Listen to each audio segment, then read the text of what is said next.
తెలంగాణలోని జీహెచ్ఎంసీ ఎన్నికల్లో ఆంధ్రప్రదేశ్ ఉప ముఖ్యమంత్రి జనసేన పార్టీ అధ్యక్షులు పవన్ కళ్యాణ్ ఆదేశానుసారం పోటీలో జనసేన పార్టీ పోటీ చేస్తోందని, నిత్యం ప్రజా సమస్యల మీద పోరాడుతూ జనసేన పార్టీని ప్రజల్లోకి మరింత బలంగా తీసుకువెళ్లాలని ఎప్పటికప్పుడు ప్రజా సమస్యలపై స్పందిస్తూ జనసేన పార్టీ ప్రజల కోసం పోరాడుతుందని, రానున్న రోజుల్లో మరింత ఉధృతంగా జనసేన పార్టీని తెలంగాణలో ముందుకు తీసుకెళ్తామని అన్నారు.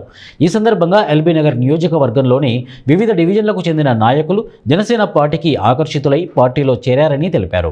అందుబాటులో ఉండబోతోంది. మా నాయకులు అందరూ కూడా సమస్యల మీద పోరాటం కానివ్వండి, అడ్రస్ చేయడం కానివ్వండి, అదేవిధంగా పార్టీ సంస్థాగత బలోపేతం మీద కూడా ముందుకు వెళ్లేటువంటి దిశ నిర్దేశించి మా అధ్యక్షులు వారు ముందుకు పంపించారు.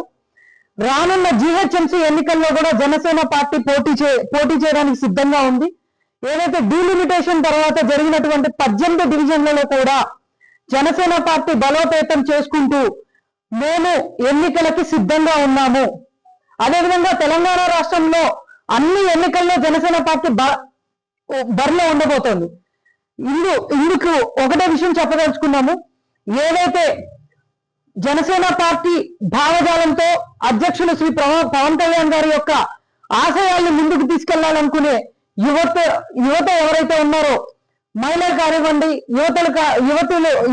మహిళలు కానివ్వండి, యువకులు కానివ్వండి, అదేవిధంగా ప్రతి ఒక్కళ్ళు కూడా విద్యావంతులు కానివ్వండి, జనసేన పార్టీ ఐడియాలజీకి ఆకర్షితులైన ప్రతి ఒక్కళ్ళు కూడా అవర్ డోర్స్ ఆర్ ఓపెన్. ఖచ్చితంగా మీరు పార్టీతో వచ్చి మీ యొక్క ప్రయాణాన్ని కొనసాగించవచ్చు. రాజకీయంగా ఎవరెవరికైతే ముందుకు వెళ్ళాలి, ఈ సమాజంలో ఈ క్షేత్రంలో ఒక మార్పు తీసుకురావాలి అనే ఆలోచన ఉన్న ఉత్సాహవంతులు, అదే విధంగా ఆశావాహులు కూడా ఆహ్వానం పలకడం జరుగుతుంది. ప్రతి ఒక్కళ్ళు జనసేన పార్టీలో